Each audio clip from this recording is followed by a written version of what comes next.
பாஜக அதிமுக இருவருமே கிட்டத்தட்ட எப்பப்பெல்லாம் எலெக்ஷன் வருமே ரெண்டு பேருமே கூட்டணியா தான் இருப்பாங்க.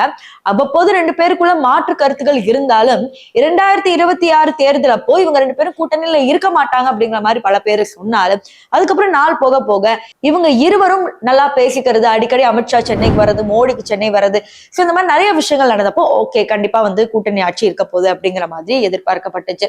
சோ இதனை அடுத்து அமித்ஷா வரப்ப கலந்துரையாடினதுக்கு அப்புறம் பிரஸ் மீட்ல சொல்றப்ப பாஜகவும் ஏடிஎம்கேவும் இனிமே கூட்டணி ஆட்சியில இருக்கும், நாங்க கூட்டணி அமைச்சு வெற்றி பெறுவோம் அப்படிங்கிற மாதிரி ஒரு நம்பிக்கை கொடுத்திருந்தாரு.